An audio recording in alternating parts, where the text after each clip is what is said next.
আমি শুধু আপনাদেরকে এইটুকু বলি, কোরবানি বিষয়ে আপনারা এক কথায় বুঝবেন, এক কথায় আমাদের ফতোয়া হচ্ছে কোরবানির বিষয়। কে কি বলছে আপনারা আগে থেকে যে ইসলাম মেনে এসেছেন ওটাই আসল, মনে থাকবে তো।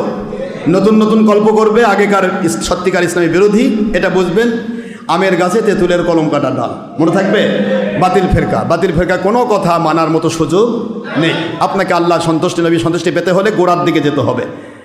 কোন দিকে যেতে হবে?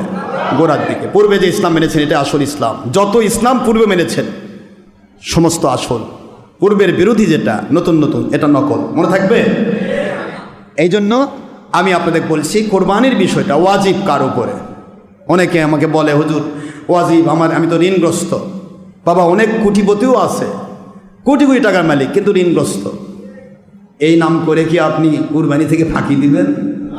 আপনার কোটিপতি, আপনি ঋণগ্রস্ত, আপনার ঋণ তো শেষ হবে না, মরণ পর্যন্ত ঋণ থাকবেই। তাহলে কি ফাঁকি দিয়ে যাবেন সারা জীবন? এই জন্য ঋণের একটা মিকদার আছে।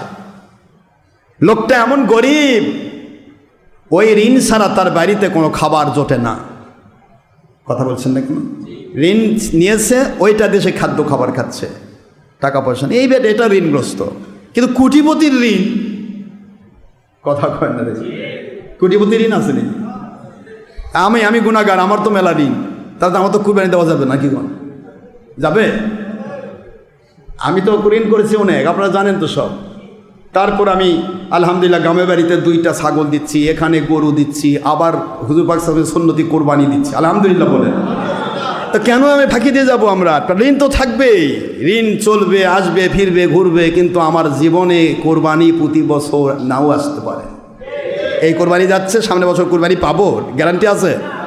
এই জন্য আপনি যে আমল যখন পাচ্ছেন লুফে নেন, ওটা ছেড়ে দেন না।